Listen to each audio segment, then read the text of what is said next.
ちょっと買い物行ってきてくんない？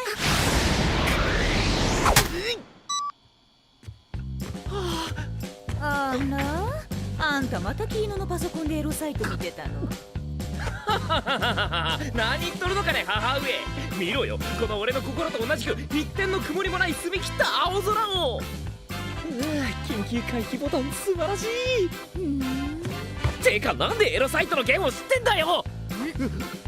妹のパソコンでエロサーフィンって超ありえないし。Yosha, bagaimana menurut kalian tentang anime-anime tersebut? Bagi kalian para pecinta anime, pasti sudah tidak asing lagi dong dengan yang namanya anime. Animasi yang berasal dari negeri Sakura tersebut memang selalu mempunyai penikmat tersendiri. Tak terkecuali saya pun juga demikian, menjadi penikmat anime. Apalagi anime yang mempunyai jalan cerita yang bagus dan juga didukung dengan kualitas grafik yang mumpuni, pasti selalu dinantikan oleh para penggemarnya. Ngomongin soal anime nih ya, kalian penasaran nggak dengan asal-muasal dari anime dan manga? Kalau saya sendiri sih, dulu pas baru nongkrongin dunia peranimean, sempat penasaran dengan asal-usulnya. Namun, males nyari tahu. Tapi akhir-akhir ini muncul kembali rasa ingin tahu tersebut, sehingga saya coba untuk mencari informasi tentang asal-usul dari anime dan manga. Ternyata informasi yang saya dapatkan cukup menarik ya, mulai dari asal-usulnya. Dan ini menarik sekali untuk dibahas.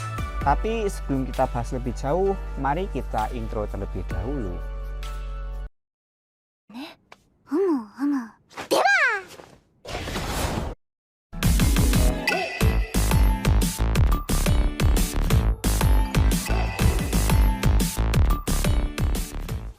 Setelah cari tahu sana-sini, googling ini itu, ternyata sejarah manga dan anime itu sudah sangat lama.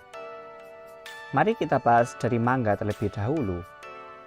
Jika diruntut dari awal kemunculannya, manga tuh berasal dari Chojugiga, seorang pendeta Buddha pada zaman Heian. Bagi yang nggak tahu apa itu Chojugiga, Chojugiga itu seperti semacam lukisan yang dibuat di gulungan. Ya, seperti itu kurang lebihnya. Jadi Chojugiga ini merupakan gambar gulung tertua di Jepang. Gambarnya tuh binatang seperti kelinci, kera, dan juga katak yang berperilaku layaknya manusia. Di gambarnya juga terdapat semacam efek awan dan juga kabut yang menandakan peralihan ruang dan juga waktu. Chojugiga ini mempunyai panjang 11,5 meter serta lebar 30 cm dan juga terdiri dari 4 jilid.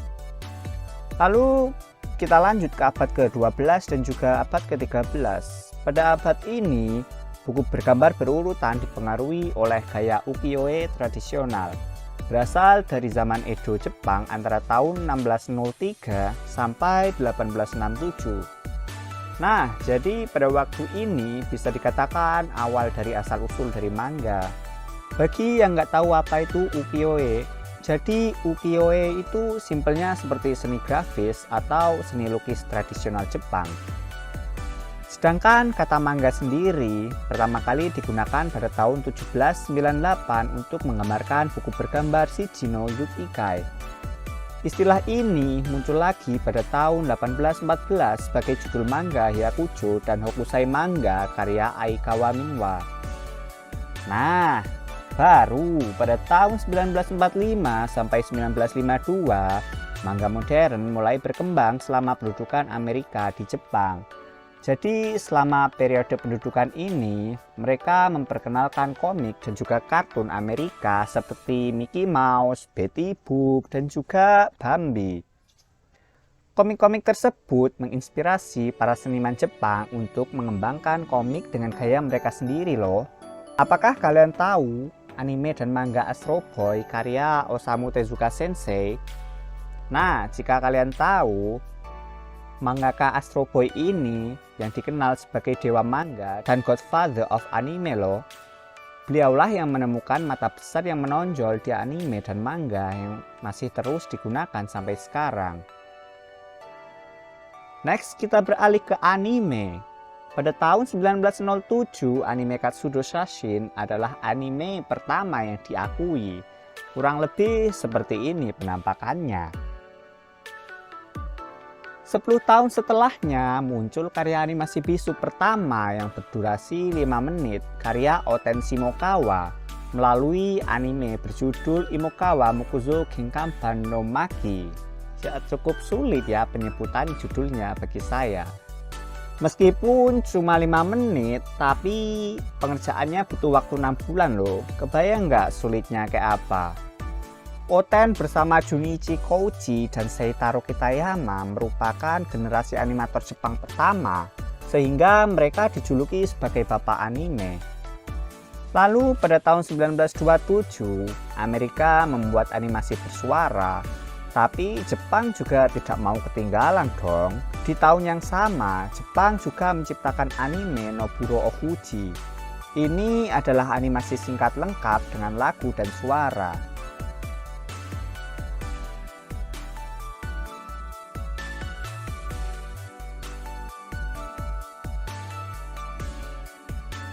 Ngomongin soal anime, pasti belum lengkap dong jika kita tidak membahas studio yang memproduksi anime.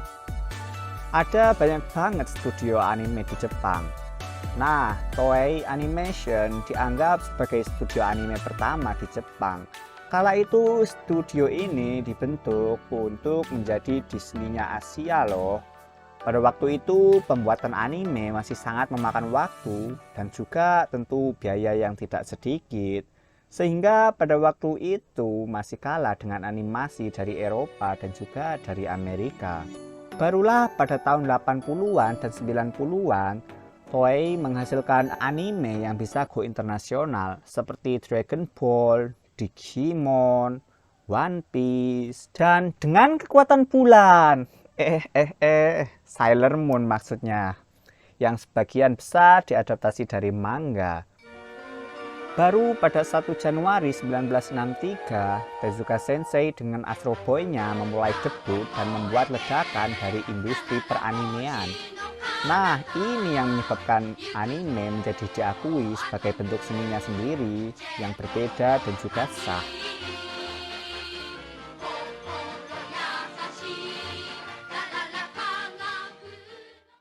Lalu, apa kalian tahu bagaimana sejarah anime masuk ke Indonesia? Bagi kalian yang lahir tahun 60-an atau mungkin emak, bapak kalian yang dulu tahun itu sudah punya TV, pasti tahulah anime apa yang pertama kali masuk ke Indonesia. Lebih tepatnya sih pada tahun 70-an, Wanpaku Omokashi Kumu Kumu mulai disiarkan di TVRI kala itu dengan jumlah 26 episode. Seiring dengan kemunculan stasiun swasta seperti RCTI, anime perlahan kembali mengudara seperti serial Doraemon yang disiarkan setiap minggu pagi. Pas libur sekolah, nonton TV sambil rebahan dan juga nyemil-nyemil santai. Jadi keinget masa kecil, ya kan? Ternyata Doraemon menjadi sangat populer kala itu. Dan menyusul popularitas Doraemon, TV sebelah gak mau ketinggalan dong. Lalu pada tahun 1995, Indosiar didirikan dan ikut menyiarkan anime Dragon Ball yang juga tayang setiap minggu pagi. Di era awal 2000-an, SCTV mulai mengikuti jejak RCTI dan Indosiar dengan menyiarkan Samurai X. Lalu mulai saat itu daftar anime yang masuk pun terus merambah. Setidaknya yang pernah menghiasi layar TV Indonesia setelahnya yakni seperti Let's and Go, Chibi Maruko-chan, Hamtaro, One Piece, Crayon Shinchan, Yu-Gi-Oh, dan juga masih banyak lagi. Kini perkembangan anime di Indonesia semakin mewabah dengan dibuktikannya banyaknya penggemar komunitas anime. Ya, begitulah sedikit cerita singkat tentang asal-usul manga dan anime. Selamat menonton anime.